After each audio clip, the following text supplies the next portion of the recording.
मेरा सवाल ये था कि क्या ये हिंदू आस्था से खिलवाड़ है और क्या सीबीआई जांच से रिजल्ट सामने आएगा। सवाल इस वजह से था क्योंकि कांग्रेस केंद्रीय एजेंसियों पर सवाल उठाते रही, इस वजह से सवाल था कि आप सवाल भी उन पर उठा रहे हैं और आपको उम्मीद भी है कि उन्हीं से रिजल्ट आएगा।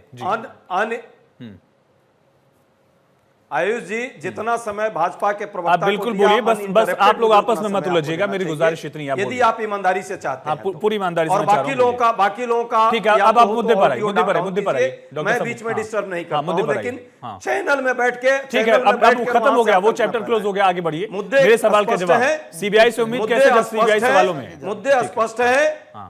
देश की सरकार और भाजपा के ठेकेदार, भाजपा वाले जो हिंदू धर्म के ठेकेदारी करते हैं, ये ठेकेदारी का ही नतीजा है। ऐसे ऐसे कांड होते रहे और ये लोग बैठ करके यहां नाटक कर रहे हैं, यहां आज घड़ियाली आंसू बहा रहे हैं। लाखों हिंदू आस्था पर जो है प्रश्न लगाया गया। जो वैष्णव संप्रदाय के लोग होंगे, जो सामान्य हिंदू धर्म के आस्था में रहने वाले लोग हैं, उनको ये इस तरह से एनिमल का फैट पिलाया गया जो कभी आज तक जीवन में निरामिष रहे हैं। ये क्या है, वो भी नैवेद्यम में, प्रसाद में। और ये आज भी यहां ये लोग एक दूसरे पर दोषारोप कर रहे हैं। अभी इसी वक्त सीबीआई की जांच क्यों नहीं हो रही है? मैं वही पूछ रहा हूं उपाध्याय जी, मैं आपको रोक नहीं रहा हूं, सुनिए, मैं आप ही से सवाल पूछ रहा हूं, मैं स्किप नहीं कर रहा हूं। लेकिन कैसे आप सीबीआई को सवालों के कटघरे में खुद खड़ा करते हैं? सीबीआई से उम्मीद कैसे है? उपाध्याय जी कंटिन्यू आप ही करिएगा, मैं आपको रोक नहीं रहा हूं, लेकिन मुझे ये बताइए। आयुष जी, पहली बात, आयुष जी अनइंटरप्टेड इतने देर सबसे बुलवाया।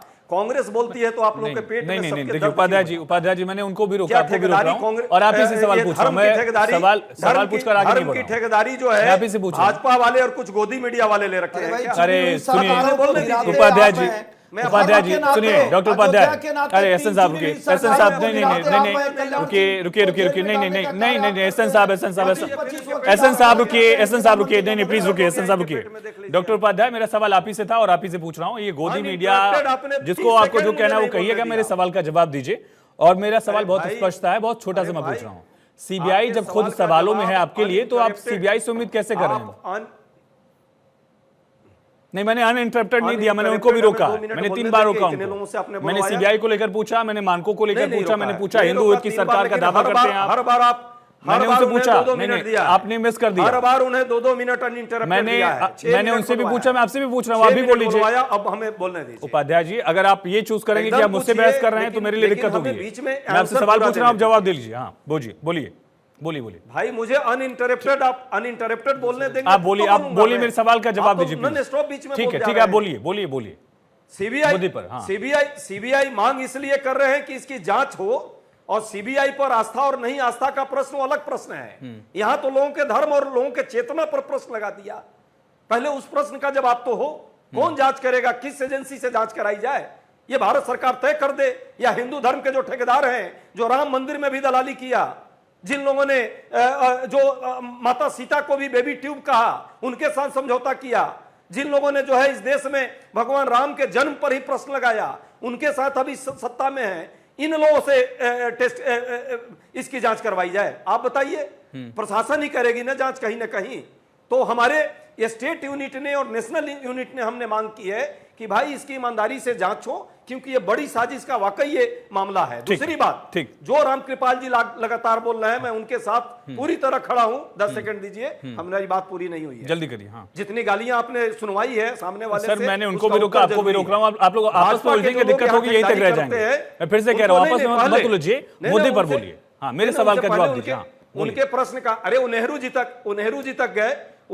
तक गए, आप भी राम मंदिर पहुंच गए ना, मैंने आपको भी नहीं रोका। फिर से मैं ये कह रहा हूं कि डिबेट टॉपिक पर करिए, आपस में मत करिए। नेहरू, हाँ भाई जल्दी कंप्लीट करने देना चाह रहे हैं। उपाध्याय जी, फिर देखिए, फिर यहीं तक अभी दुष्यंत जी वेट कर रहे हैं, तो बता दीजिए। दुष्यंत जी वेट कर रहे हैं, 21 मिनट से ज्यादा हो गया, यहीं पर उलझे हुए। आपसे नहीं, जल्दी कंप्लीट, आपसे ऐसे एक्सपेक्ट नहीं करता हूं मैं। नहीं, हमें आपने बोलने ही नहीं दिया। उपाध्याय जी, आप बोल रहे हैं, अभी भी आप ही बोल रहे हैं, मैं आप ही से बात कर रहा हूं। प्लीज कंप्लीट होना चाहिए, प्लीज कंप्लीट करिए, जल्दी कंप्लीट करिए, मैं नेक्स्ट गेस्ट पर जाऊं। आप ओपनिंग रिमार्क्स बाकी है दुष्यंत जी महोदय, आप हर 3 सेकंड में बोल रहे हैं। नहीं, बोलिए जल्दी। आप अपनी आवाज बंद कीजिए ना भाई, 3 सेकंड बोलिए, आप बोलिए भैया, बोलिए प्लीज। हाँ, रामकृपाल जी ने एक बड़ी अच्छी बात कही है, फिर शुरू हो गया। नहीं, शायद मेरी ऑडियो लेट पहुंच रही है, इस वजह से ये थोड़ा कंफ्यूजन हो रहा है। बोलिए आप। आपकी आवाज 3 सेकंड में, आपकी आवाज लेट से पहुंच रही है, तो आप चुप रहिए। 10 सेकंड हमें दे दीजिए अनइंटरप्टेड। हाँ, राम कृपाल जी ने जो बात रखी है, शुद्ध के साथ युद्ध हो, शुद्ध के लिए युद्ध हो। हम सब चाहते हैं कि मिलावटी जो ये एक बड़ा गैंग चल रहा है पूरे देश में, उस पर ईमानदारी से कानून बने और फांसी तक की सजा इसमें निर्धारित होनी चाहिए। क्योंकि जब आप देख रहे हैं दीपावली में, छठ में, हम बाकी पूजा में, जिस तरह से हम जब इतने भारी मात्रा में प्रसाद का और मिठाइयों का जब कर रहे हैं मामला, उस समय क्या पता किसको क्या खिलाया जा रहा है, कौन से फैट खिलाए जा रहे हैं ठीक के नाम पे, ठीक है उपाध्याय किस जी, एनिमल के फैट ठीक है। खिलाए जा रहे हैं। अब अगली बारी में अब बोल लीजिएगा। दुष्यंत जी से ओपनिंग रिमार्क। दुष्यंत जी, ठीक है, सरकार अभी तक क्या कर रही है? दुष्यंत नागर जी, सवाल एक मिलावट वाला पहलू है और एक सवाल है आस्था वाला। इस मामले में क्या बड़ा पर्सपेक्टिव है?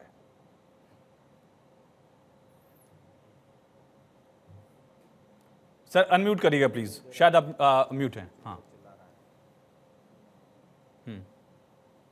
जी, ये जो मुद्दा है ये सिर्फ तिरुपति देवस्थानम तक नहीं है।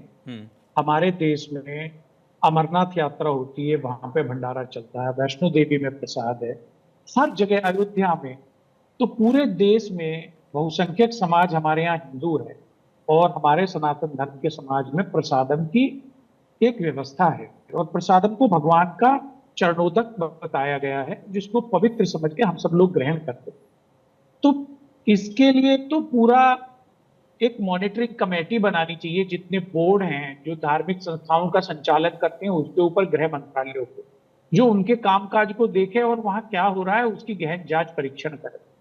दूसरा, इसके लिए पर्टिकुलर एक सीबीआई इंक्वायरी होनी चाहिए या एक कोई सुप्रीम कोर्ट मॉनिटरिंग एक इंडिपेंडेंट इंक्वायरी होनी चाहिए। इसके अलावा जो रामकृपाल जी ने कहा कि मिलावट के लिए फांसी की सजा होनी चाहिए, कितने बच्चे कुपोषित हो रहे हैं मिलावटी खाद्य पदार्थों की वजह से, कितनी बीमारियां फैल रही हैं, कितने बुजुर्गों की, माता बहनों की साथ में स्वास्थ्य खिलवाड़ हो रहा है, ये बहुत ही चिंता का विषय है।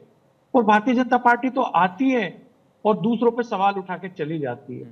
अरे भैया, आपकी आईबी का भी वहां पे एक यूनिट है और कुछ छोटी मोटी जगह नहीं है।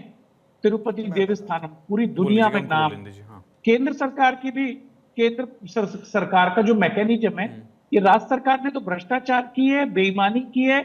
मुख्यमंत्री, बोर्ड के मेंबर, संबंधित जो भी अधिकारीगण है, उनके खिलाफ जांच होनी चाहिए। लेकिन भारतीय जनता पार्टी को भी नैतिक जिम्मेवारी लेनी चाहिए।